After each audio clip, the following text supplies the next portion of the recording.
हमारा कि हरियाणा में 15 मॉडल CLF हैं। अपने जो हरियाणा है, हरियाणा में 15 मॉडल CLF हैं, जिसमें से भिवानी में उजाला महिला CLF है, फतेहाबाद में प्रेरणा महिला CLF है, गुरुग्राम में नारी शक्ति, हिसार में अनमोल महिला ग्राम संगठन है, जज्जर में आदर्श, कैथल में सीवन महिला ग्राम संगठन, करनाल में प्रेरणा महिला ग्राम संगठन, कुरुक्षेत्र में नारी शक्ति और मेवात में सहारा महिला ग्राम संगठन, मेवात में एक और है आगाज महिला ग्राम संगठन, पंचकुला में विकास महिला ग्राम संगठन, पानीपत में अभिलाषा और रेवाड़ी में नया सवेरा महिला ग्राम संगठन, रोहतक में नारी का गौरव और यमुनानगर में नई लहर। ये 15 मॉडल CLF हैं, जिसमें से अपना एक प्रेरणा महिला भी CLF भी है, जिसमें से आज हमारी जो ट्रेनिंग सेशन ये 4 दिन का रखा गया है। उसे नेक्स्ट था कि सर ने हमें पूछा गया था कि इस 4 दिन के प्रशिक्षण में जो लोग आप लोग आए हो, इस 4 दिन के प्रशिक्षण में आप क्या क्या सीखना चाहते हो, क्या उम्मीद रखते हो आप यहाँ इस 4 दिन के अंदर कि आप क्या क्या सीख पाओगे और कितना उसको रिवाइज कर पाओगे। तो उसमें था कि काफ़ी सारे जो भी थे चार्ट के माध्यम से उसको बताना था कि भाई हम तो जो ये 4 दिन का सेशन है इसके अंदर क्या क्या सीखेंगे। उसमें कुछ का सीखना था कि मॉडल CLF क्या होता है, मॉडल CLF और अन्य CLF में क्या अंतर है, उसमें कमेटियाँ किस प्रकार से काम करती हैं, कमेटियों को क्या मानदेय मिलेगा, क्या हम अच्छे लेवल पे VO को कैसे चला सकते हैं, या ऐसा क्या किया जाए कि महिलाओं की एक्टिविटी और ज़्यादा ग्रोथ हो, रोजगार को कैसे शुरू किया जा सकता है, हम अपने SHG को, VO को और CLF को नंबर 1 का कैसे बना सकते हैं, हम ऐसा क्या करें कि लोग हमारी कॉपी करें कि प्रेरणा महिला क्लस्टर लेवल फेडरेशन एक जागरूक है, एक मॉडल है। वो इसी प्रकार से सभी 3 ग्रुप बनाए गए थे, जिन्होंने अपने अपने तरीके से जो वो सीखना चाहते हैं उसको प्रेजेंट किया था। उसके बाद का था अपना नंबर 3 का था एक्टिविटी के माध्यम से संगठन का महत्व। उसके बाद हम नेक्स्ट नीचे गए थे ग्राउंड फ्लोर पे, जहाँ पे सर ने हमारे को एक्टिविटी करवाई थी।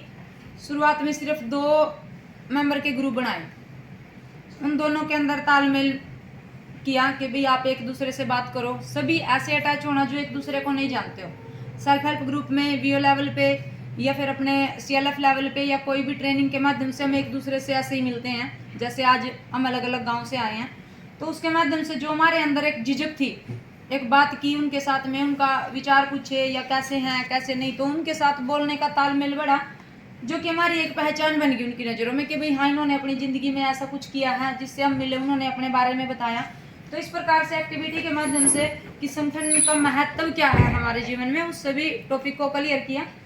2 के ग्रुप बनाए, फिर 3 महिलाओं को इकट्ठा जोड़ के एक ग्रुप बनाया, फिर 4 का बनाया, फिर 5 का बनाया। तो उसमें हम 5 लोगों से जब मिले तो सभी ने अपनी अपनी बात को रखा। ये हुआ कि हम पहले एक दूसरे से बात रखने में, जो महिलाएं पहली बार आई थी वो एक दूसरे से बात करने में भी झिझक रही थी, लेकिन धीरे धीरे उनका कॉन्फिडेंस लेवल थोड़ा हाई हुआ और 5 मेंबरों के बीच में वो अपनी बात आराम से रख पाई। जब हम 5 मेंबरों के बीच में अपनी बात रख सकते हैं तो सेल्फ हेल्प ग्रुप में आसानी से रख सकते हैं, उसके बाद हम अपने VO लेवल पे आसानी से रख सकते हैं, CLF में हम जो हमारा मंच है आसानी से कोई भी हम अपने दिल की बात रख सकते हैं। उसके बाद था कि मॉडल CLF में क्या क्या विशेषताएं होनी चाहिए। फिर हमने जो चार्ट दिए थे उसके बाद उसको प्रेजेंट करने के बाद में सर का टॉपिक था कि चलो हम इन पे थोड़ा बात करते हैं। मेन टॉपिक था, सभी ग्रुपों में से जो मेन बात आ रही थी वो मॉडल CLF को लेके आ रही थी।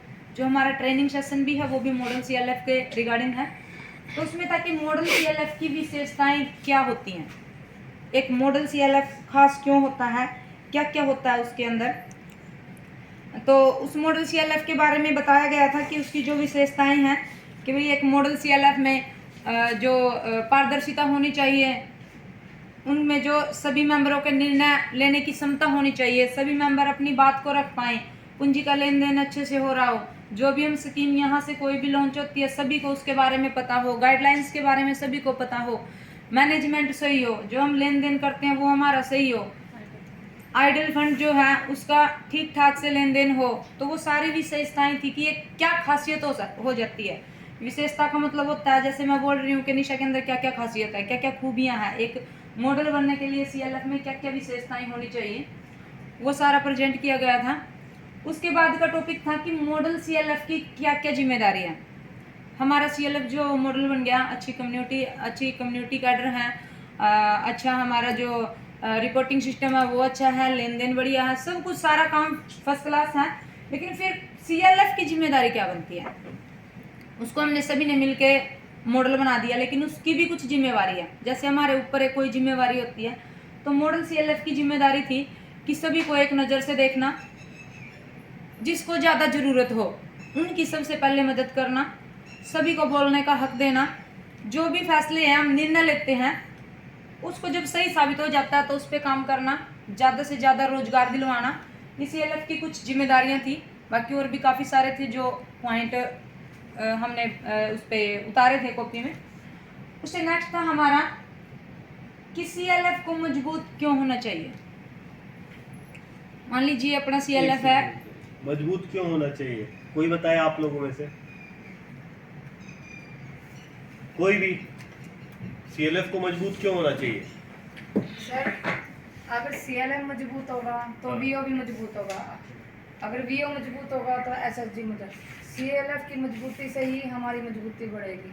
अच्छा, तो आपकी मजबूती मतलब किसकी, SSG की मजबूती या फिर महिला की मजबूती? CLF हाँ बताइए, थोड़ा डिटेल में बताइए। ये प्रश्न पूछ रहे हैं, ये अपने हिसाब से बता रहे हैं, आप लोग भी अपना बात रखिए कि CLF को मजबूत क्यों बनाना है या फिर मॉडल क्यों बनाना है। अपनी मतलब कि आगे हम अपनी आगे बढ़ने के लिए, अपनी बातें आगे रखने के लिए सर, और मतलब कि आने वाले टाइम में जैसे सर ने कहा था 5 साल में हम आगे क्या करना चाहते हैं, उस चीज़ के लिए हमें अपना CLF मॉडल होना चाहिए। CLF को मजबूत, जो मेन जो आप लोग सीख रहे हैं, बार बार मॉडल बनाने की बात हो रही है, मजबूत बनाने की बात हो रही है, इस वजह से हो रही है, इस तात्पर्य से हो रही है कि हम अगर मॉडल होंगे, हम अगर अच्छा काम करेंगे तो बाकियों के लिए, जो बाकी SSGs है, बहुत सारी SSGs है जो मोटिवेशन नहीं मिल पाता है जिनको कि हम काम कैसे करें, तो एज अ रोल मॉडल हमें बनना है। जो बार बार मॉडल की बात हो रही है, ये जो 4 दिन बात किया जा रहा है, तो उसको मजबूत करने का सबसे मेन जो कारण है ये है कि एक तो हम बढ़िया काम करें, दूसरा हमें देखकर दूसरे भी प्रभावित हो और वो भी अच्छा काम करें। उसमें आ जाता है मॉडल CLF को मजबूत क्यों होना चाहिए। उसके बाद में था हमारा कि जैसे हमारे SSG लेवल पे या VO लेवल पे 5 सूत्र होते हैं, अभी जैसे 10 सूत्र में भी कन्वर्ट हो गया है वो, लेकिन अभी मॉडल CLF के अंदर 39 सूत्रों का महत्व है। 39 सूत्र ऐसे हैं जो एक मॉडल CLF में होने चाहिए। जो हम विशेषताओं की बात कर रहे थे ना, वो 39 ऐसी विशेषताएं हैं, ऐसी खासियत हैं, ऐसे गुण हैं जो कि मॉडल CLF के अंदर होने चाहिए। उनमें से सर ने जैसे हमारे को बताया था, कल डिस्प्ले पे दिखाया गया था कि जैसे 100% हमारी अटेंडेंस होनी चाहिए, 100% हमारी मीटिंग होनी चाहिए, हमारा जो आइडियल फंड है वो ज़्यादा से ज़्यादा अकाउंट में ना पड़ा रहे, मेंबर को जो हम लेन देन करते हैं रिकवरी हमारी ज़्यादा ना पड़ा रहे, 2 लाख से 2 लाख से ज़्यादा, हाँ। 2 लाख से ज़्यादा ना हो। दूसरा ये था कि मांग के अकॉर्डिंग हमें ऋण ट्रांसफ़र करना चाहिए। जैसे डिमांड, हमारी जितनी डिमांड आती है उसके हिसाब से हमें सारी चीज़ों को देख के परख के ही हमें ऋण वगैरह देना चाहिए। उसके बाद था कि हमारी जो उधार वापसी है वो 95% होनी चाहिए। इस प्रकार से 39 सूत्र जो थे हमारे बनाए गए थे। और उससे अगला था हमारा एक सेकेंड, ये जो 39 सूत्र है कॉपी में आप लोगों ने नोट किया है? नहीं किया सर, नहीं किया है? किया है? सारे हो नहीं सके थे, सारे नहीं है तो उसमें देखिए, आज आप लोग से मैं सर आएंगे, अभी रिक्वेस्ट करूंगा वापस से वो स्लाइड पे जाएंगे। कल 3 लोग जिम्मेदारी लेंगे, 13 और ऐसा ना हो कि 13 जो शुरुआत के कह रहे हैं 13 सूत्र करके याद करेंगे। आप लोग ये ट्रेनिंग में आए हैं तो कम से कम आपको 39 याद होना चाहिए कि ये सूत्र है, ताकि आप फील्ड पे जाए तो आपको पता नहीं 39 बोल दिया, लेकिन डिटेल में तो पता होना चाहिए। नहीं आगे पता चला सर, इस 39 सूत्रों का। ठीक है, आगे। उसके बाद में था हमारा 5 साल बाद हम समय में क्या बदलाव देखना चाहते हैं। 2 मिनट का हमें टाइम दिया गया था कि आप अपनी आंख बंद करके सोचिए कि अभी 5-7 साल से आपके सेल्फ हेल्प ग्रुप बने हुए हैं, कितना सारा आपने टाइम दिया है, आप कहाँ तक पहुँचे हो, इस टाइम में आप कहाँ तक पहुँच पाए हो, और आने वाले 5 साल में अपने अंदर अपने आप को आप कहाँ देखना चाहते हो, एक विजन क्लियर किया था कि जैसे सर ने वो एक कमला का उदाहरण दिया था कि वो साइकिल सीख रहे थे, वो दूर का नहीं देख पा रहे थे, वो सिर्फ अपने सामने का ही देख रहे थे। तो इसी प्रकार से हमारे को सिखाया गया था कि हमें दूर दृष्टि रखनी है, हमें आगे का सोच के चलना है, भविष्य के बारे में सोचना है। तो हमें टाइम दिया गया था कि 5 साल के बाद हम अपने आप को कहाँ देखना चाहते हैं। उसी के हिसाब से हमारे को ये टॉपिक मिला था। और उसके बाद था कि 5 साल बाद आप अपने परिवार को कहाँ देखना चाहते हैं, क्या बदलाव देखना चाहते हैं, या क्या बदलाव होगा। जो सेल्फ हेल्प ग्रुप की महिलाएं जुड़ी हुई हैं, उनके आने वाले 5 साल में आपके प्रयत्न से या हमारे प्रयत्न से और उनके खुद के प्रयत्न से वो 5 साल बाद कहाँ हो सकते हैं, कितनी अचीवमेंट कर सकते हैं। इसी प्रकार से था कि हम 5 साल के दौरान अपने गांव में सेल्फ हेल्प ग्रुप के माध्यम से, NRLM के माध्यम से अपने गांव को 5 साल बाद क्या क्या बदलाव अपने गांव में देखना चाहते हैं। इस प्रकार से हमारे जो थे वो ग्रुप बना दिए गए थे, जिनका पहला था कि हम 5 साल बाद अपने आप को कहाँ देखना चाहते हैं। दूसरे नंबर का था जो पहले 2 ग्रुप ऐसे ही थे, 2 नंबर के जो तीसरा और चौथा ग्रुप था, दूसरा और तीसरा, उनका था कि वो 5 साल बाद अपने परिवार में क्या बदलाव देखना चाहते हैं। लास्ट वाले 4 और 5 ग्रुप का था कि वो 5 साल बाद अपने गांव में क्या बदलाव देखना चाहते हैं, कहाँ तक पहुंचाना चाहते हैं, कि क्या सपना है आपका, क्या विजन है, कितना दूर तक देख सकते हो कि आने वाले इन 5 सालों के माध्यम से हम अपने गांव में क्या क्या बदलाव कर सकते हैं। तो उसमें सभी ग्रुपों ने अपने अपने हिसाब से प्रेजेंट किया था। जैसे कि एक महिला है, आज सेल्फ हेल्प ग्रुप से जुड़ती है, या हम पहले से जुड़े हुए हैं। स्टार्टिंग में हर एक परिवार के पास रोजगार नहीं होता, बहनों के अंदर छुपी हुई क्षमताएं हैं जो घर में ही दब के रह गई हैं, सिर्फ चूल्हे चौके तक ही सीमित हैं। SHG से जुड़ के उन्होंने बोलना स्टार्ट किया, अपनी स्टडी को स्टार्ट किया, तो उनमें काफ़ी सारा बदलाव आया। जो बदलाव हम अपने अंदर ला पाए, आज आराम से बैठ के, हमने सोचा नहीं था कि कभी हम ऐसे बैठ के ट्रेनिंग अटेंड करेंगे। आप लोग, हम लोग सभी ट्रेनिंग अटेंड कर पाए। इसी प्रकार से जो बहनें घर में बैठी हुई हैं, 10वीं पढ़ी हैं, BA भी हैं, MA भी हैं, B.Ed भी हैं, पता नहीं कितने कितने कोर्स करके आज बहनें घर में बैठी हैं, उनकी जो क्षमताएं थी, उन्होंने जो टाइम दिया वो सारा दब के रह गया। किसी के अंदर कुछ कौशल है, कोई कुछ करना जानते हैं, कोई कुछ करना जानते हैं। तो सेल्फ हेल्प ग्रुप से माध्यम से हम उनके कौशल को निखार के ट्रेनिंग के माध्यम से उनको अच्छा जीवन जीने के लिए प्रेरित कर सकते हैं। उनके सहयोग से वो आगे बढ़ सकती हैं, अपने परिवार को आगे बढ़ा सकती हैं, जिससे कि परिवार का और समाज का और CLF का विकास होगा।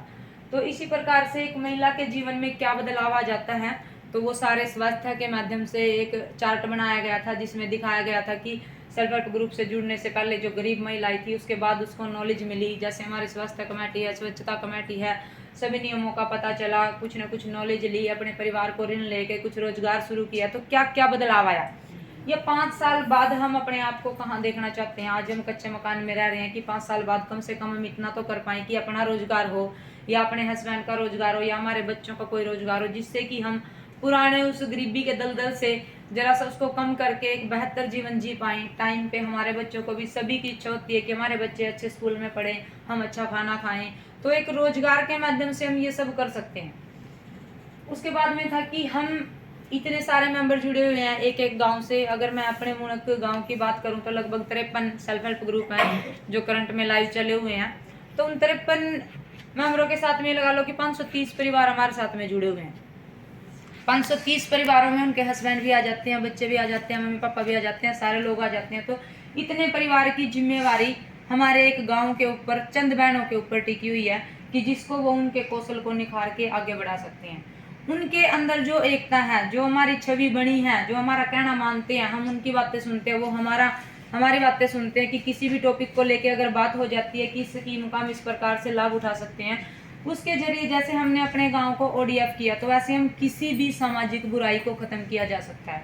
चाहे वो दहेज प्रथा हो, चाहे वो अपना नशा मुक्ति हो, या किसी भी प्रकार का। अभी हमने जैसे पीछे पॉलीथीन अभियान के ऊपर काम किया था, काफ़ी सारी रैलियां निकाली, उससे प्लास्टिक पॉलीथीन पे काफ़ी प्रभाव पड़ा था। दुकानों में प्लास्टिक पॉलीथीन बंद कर दी गई थी। भाई रैली वाली ग्रुप वाली महिलाएं आएंगी तो वो हमारे को बोलेंगे भाई इनके दुकान में आज भी प्लास्टिक पॉलीथीन चल रही है।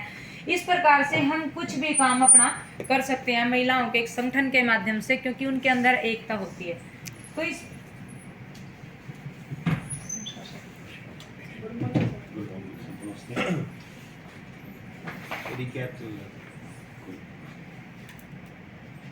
हमारा जो फर्स्ट डे का था वो यहीं तक था। उसके बाद 31 तारीख को यानी कि कल हमने जो काम किया था, स्टार्टिंग में सबसे पहले तो स्माइल बॉल थी जिसको सर ने मैजिक बॉल बोला था। तो उसका ये था कि जिसके भी पास ये बॉल जाएगी वो बोलना शुरू कर देगा। पर बोलना क्या था कि एक दिन पहले उन्होंने क्या सीखा, तो सभी ने लगभग अपना अपना रिव्यू दिया था कि किसने क्या सीखा। सभी का अलग अलग था, रिपीट नहीं करना था टॉपिक को।